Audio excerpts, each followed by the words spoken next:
Hi. ఎక్కడి నుండి వచ్చారు మీరు? నేను ఆర్బిస్టెస్ కాలనీలో ఉంటా. సో ఇక్కడ ఎన్ని పెట్రోల్ పంప్స్ ఉన్నాయి ఇక్కడ ఇక్కడ వరకు? 2 ఉన్నాయి. Two ఉన్నాయి. అవును. సో ఫస్ట్ వన్ దగ్గర ఉందా మళ్ళీ? లేదు లేదు పెట్రోల్ లేదు. సో ఇక్కడికి వచ్చి చూస్తే కూడా no board, no petrol stock అని చెప్పేసి బోర్డు. Petrol stock. సో ఏంటి మళ్ళీ పరిస్థితి ఎట్లా? పరిస్థితి ఏంది మేడం, మా కేసీఆర్ సాబ్ ఉన్నప్పుడు పెట్రోల్ పంప్ ఒక్క రోజు కూడా బంద్ కాలే. ఇప్పుడు మార్పు వచ్చింది కదా, మార్పు బాగుంది కదా అందరి ప్రజలకి. ఇప్పుడు అందుకనే కదా మా కేసీఆర్ సాబ్ ఉన్నప్పుడు బంద్ ఉండేనా, ఒక నిమిషం బంద్ లేకపోతుండే. ఇప్పుడు అడుక్కోవాల్సి వస్తుంది అంతే. సో కేసీఆర్ మళ్ళీ గుర్తుకొస్తుండా? గిఫ్ట్కేంది మళ్ళీ వస్తాడు మార్చిలా. మళ్ళీ వస్తాడా? మరి దానిలో ఏముంది, రాడా మళ్ళీ వస్తాడు. దానికేం టెన్షన్ ఏం లేదు. మార్చిలో మళ్ళీ మనం అదే మళ్ళీ బంపులు ఇట్లా తిరగాల్సిన అవసరమే లేదు అంతే. సో కేసీఆర్ ప్రభుత్వం ఉన్నప్పుడు ఇలాంటి పరిస్థితి ఎప్పుడు రాలేదు. లేదు. సో ఇది చాలా మంది సెంట్రల్ గవర్నమెంట్ కి సంబంధించిన ఇష్యూ. అయితే స్టేట్ ఏం చేస్తుంది మేడం, స్టేట్ ఏం చేస్తుంది, స్టేట్లో కదా బంద్. సెంట్రల్లో చూసుకోమనండి. 15 రూపాయలు తక్కువ చేస్తుంది, బంకులే బంద్ చేసిర్రు. మరి ఇదేనా పాలన అంటే? మోడీ వద్దే ఎవరు వద్దు, ఎవరు కావాలి మరి? చేంజ్ కావాలి అక్కడ కూడా. ఎవరు కావాలి ఇక్కడ స్టేట్ లో? ఎవరు కావాలి? పిఎం కేసీఆర్. అవును. ఎందుకని? ఎందుకని అంటే మన మార్పు ఎట్లుందో అక్కడ కూడా చేస్తే బాగుంటుందని. సో మార్పు కావాలని చెప్పేసి ఇక్కడ మన స్టేట్ లో కూడా రేవంత్ రెడ్డిని గెలిపించుకోవడం జరిగింది కదా. ఓన్లీ హైదరాబాద్ అంతా టీఆర్ఎస్ గెలిచింది మేడం. ఊరోళ్ళకి ఏమైందో తిన్నారు పన్నారు, మళ్ళీ మార్పు చేసిర్రు. వాళ్ళే మళ్ళీ చేంజ్ చేస్తారు ఎంపీ ఎలక్షన్స్కి. చూద్దాం ఏమవుతుందో. సో మీరైతే మళ్ళీ ఈసారి ఒక 6 months చూసి కేసీఆర్ గెలిపించుకుంటారు మేడం. 3 months. మొన్న పొద్దున్న ఏమొచ్చింది, మళ్ళీ కాంట్రాక్ట్ బస్సులన్నీ క్లోజ్ అంట. చూద్దాం ఏమవుతుందో. వాళ్ళు కూడా బంద్ చేస్తే ఇక బైవాక్ పోవాల్సి వస్తుంది. సైకిల్ కొనుక్కుందాం. హెల్త్కి మంచిదే కదా అన్న. మళ్ళీ హెల్త్కి మంచిదే అంటే ముసలి సైకిల్ దొక్కలేరు కదా. మా అమ్మ దొక్కగలుగుతుందా మరి? సో మీరు ఏం చేస్తూ ఉంటారు? నేను బిజినెస్ చేస్తాను మేడం. చేస్తారు. సో ఇప్పుడు మనం బిజినెస్ చేసినా కానీ ప్రతి ఒక్క దానికైతే బండి అవసరమే. బండి ఉంది అని అంటే ఫ్యూయల్ ఇంపార్టెంటే. కరెంట్ తీసుకుందాం అంటే కరెంట్ మెకానిక్స్ లేరు కదా మేడం. ఎక్కడ స్టోర్స్ లేవు. పెట్రోల్ పంప్స్ అంటే కిలోమీటర్కి ఒక పెట్రోల్ పంప్ ఉంటుంది అట్లా అని. థ్యాంక్ యూ అన్న. Thank you. సో ఇక్కడైతే ఒక అన్న ఫుల్ ఫైర్ పైన ఉండు. అన్న ఎక్కడి నుండి వచ్చిందో ఏంది ఒకసారి అన్నతో మాట్లాడి తెలుసుకుందాం. నమస్తే అన్న. నమస్తే అమ్మ. మేము జయదిరిగుట్ట నుంచి వచ్చినామమ్మ. బండ్లో పెట్రోల్ లేదు. 2 రోజుల నుంచి నిన్న రాత్రి నుంచి అక్కడనే బండి పెట్టుకొని కూర్చున్నాం. ఆఫీస్లోకి పోయేది లేదు, అంతా ఏం లేదు. వీళ్ళకేమన్నా ఉంటే జిఎస్టీ తీసుకుంటారు, అన్ని తీసుకుంటారు. మరి ఇట్లాంటప్పుడు వీళ్ళు పెట్రోల్ ఎందుకు పెట్టరు? నిన్న 2 గంటల నుంచి ఇక్కడైతే ఫ్యూయల్ అయితే లేదంట కదా. 2 గంటల నుంచి కాదమ్మా, 3 గంటల నుంచి లేదు ఫ్యూయల్ ఇక్కడ. నిన్ననే ఇక్కడ కాదు ఎక్కడ ఏ పెట్రోల్ పంప్లో లేదు. ఇక్కడ లేదు, ఈ పెట్రోల్ పంప్లో లేదు, ఆ ముంగడ పెట్రోల్ పంప్లో లేదు. మొత్తం అన్ని బండి దొబ్బుకుంటా పోయినాం నిన్న. ఇంకెన్ని రోజులు ఇట్లా? మీరు స్టేట్ జిఎస్టీ తీసుకుంటారు, సెంట్రల్ జిఎస్టీ తీసుకుంటారు.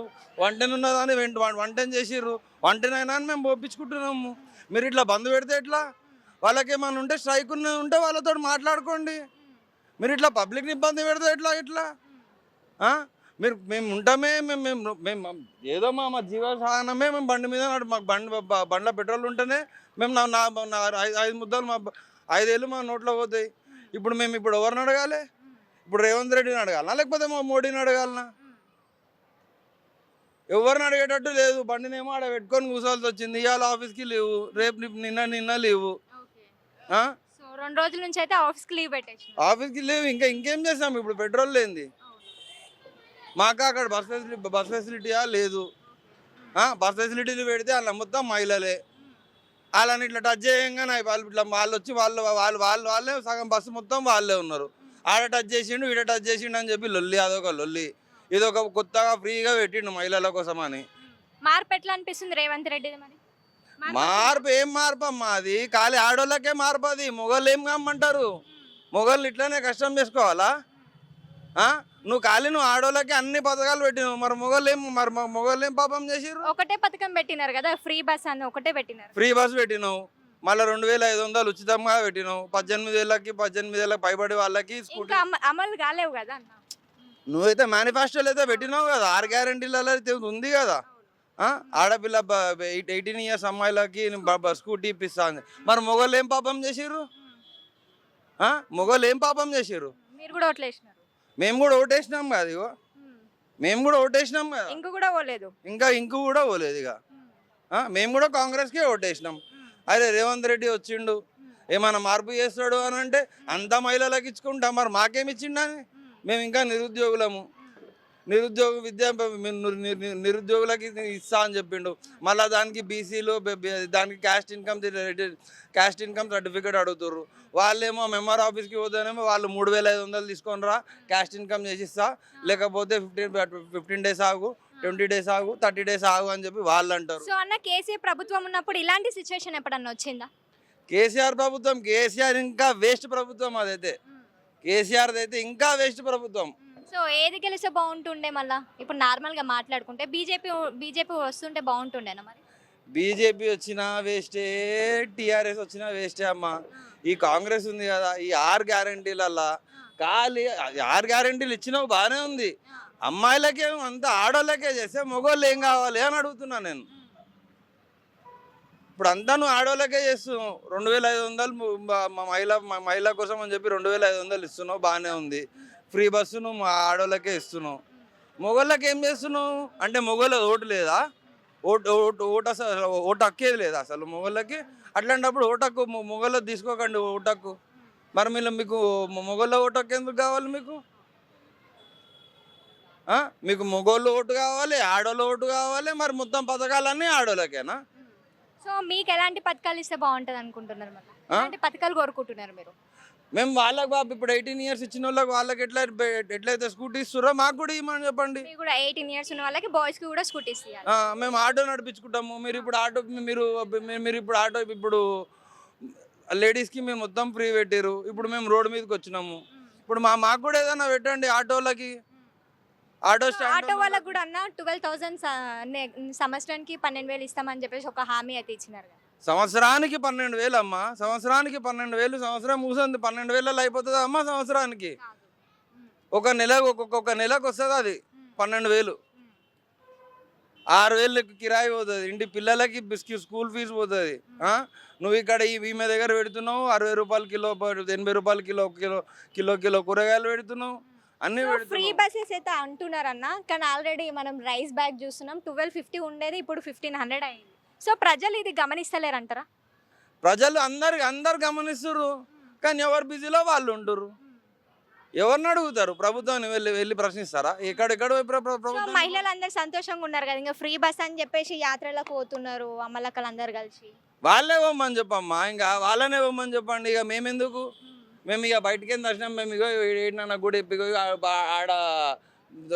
ఆడేమన్నా గుడి ఉంటే ఆడికని ఇట్లా దండం పెట్టుకుంటాం. నాయన మా ఆడోళ్ళనే చూసుకోరి, మమ్మల్ని చూసుకోకూరి, మమ్మల్ని ఇట్లనే చంపేసేరి, ఖాళీ ఆడోళ్ళనే బతుకమని చెప్పు అని చెప్పి కోరుకుంటాం దేవుణ్ణి. ఇంకేం చేస్తామని. సో ప్రజాపాలన అని చెప్పేసి అన్నారు కదా, మరి ప్రజల పాలన లాగలేదా మరి ఇది? ప్రజల పాలన కాదమ్మా ఇది. ప్రజల పాలన ఇట్లా ఉండదు. ప్రజాపాలన ఉంటే నువ్వు ఇంటింటికి వచ్చి తెలుసుకోవాలి. నువ్వు ఏదో కాపీ ఇచ్చి అది ఆడ పోయి సబ్మిట్ చేసేస్తే అయిపోతుందా? సో ఆ ఫామ్స్ పైన కూడా అంతా ఇప్పుడు ఫామ్ల గురించి కూడా ఫుల్ కొట్లాటలు అయితే జరుగుతున్నాయి కదా. ఒకరికి ఫామ్ దొరుకుతుంది, ఇంకొకరికి దొరుకుతలేదు ఫామ్ కూడా. ఆ ఫామ్ దొరుకుతలేదు. ఆ ఫామ్ దొరికిన వాళ్ళ దగ్గరికేనే మేము జిరాక్స్ తీసుకొని, కలర్ జిరాక్స్ తీసుకొని ఇవ్వాల్సి వస్తుంది. సో కలర్ జిరాక్స్ అనేది యాక్సెప్ట్ చేయలేరు కదన్న. మరి ఏం చేస్తామమ్మా? మరి ఫామ్స్ దొరకట్లేవు. ఏమైనా ప్రశ్నించారా మరి? ఎవరిని ప్రశ్నించాం చెప్పండి, మీరు చెప్పండి. లోకల్ లీడర్స్ ఉంటారు, సర్పంచ్లు ఉంటారు, ఎంపీటీసీ, జెడ్పీటీసీ. ఇప్పుడు మొత్తం అంతా గ్రేటర్ మొత్తం టీఆర్ఎస్ కొట్టుకుంది. ఊర్లలో మాత్రమే మీరు కాంగ్రెస్ కొట్టుకోరు. మేము ఇప్పుడు ఏమన్నా అడగాలన్నా కానీ మా ఎమ్మెల్యే వివేకానంద గౌడ్ ఆయనను అడగాలి. మా ప్రభుత్వం ఉంటే మేము చేస్తుండే. ఇప్పుడు మా ప్రభుత్వంలో లేము, మేము ప్రతిపక్షంలో ఉన్నాం. మేము మీ దిగ్గనే కొట్లాడుతున్నాం కదరా బాబు అని చెప్పి వాళ్ళు అంటారు. అది కూడా కరెక్టే కదన్న. మేము మీ దిగ్గనే కొట్లాడుతున్నాం కదరా బాబు అని చెప్పి వాళ్ళు అంటారు. వాళ్ళేమో డబల్ బెడ్రూమ్లు కట్టిర్రు. ఆ డబల్ బెడ్రూమ్లు దరఖాస్తు చేసుకోమని అంటారు. ఆ దరఖాస్తు చేసుకున్నాము, అది వచ్చింది లేదు, నా చేసింది లేదు. కోవిడ్తో మరణాలకి 4 లక్షల ఎక్స్ట్రిమినేషన్ ఇస్తామన్నారు. ఆ ఎక్స్ట్రిమినేషన్ వచ్చింది లేదు, నా చేసింది లేదు. ఆ మోడీ వస్తాడు ఏమన్నంటే హిందూ ముస్లింకి కొట్లాటలు పెడదామనే వచ్చిండు ఆయన. ఇంకా దేనికి రాడు ఆయన. ఏమన్నా అంటే చాలు ముసల్మాన్ హిందూ జై భారత్, జై హిందూ అంటే అయిపోయింది. అప్పటి జమానాలు ఉండే అది. ఇప్పుడు ఎవరికి ఉందమ్మా ఇప్పుడు కొట్లాడాలి? ఇప్పుడు కత్తులు పట్టుకొని, తలవార్లు పట్టుకొని, నువ్వు ముస్లింవి, నేను పొడి చేస్తా, నేను వీకేస్తాను. ఇప్పుడు ఎవరికి ఉంది? ఎవరికి లేదు. ఎవరికంత కొట్లాడే అంత టైం కూడా లేదు ఎవరికి. ఎవరు బిజీలో వాళ్ళు ఉన్నారు, ఎవరు వర్క్లో వాళ్ళు ఉన్నారు. అన్న థ్యాంక్ యూ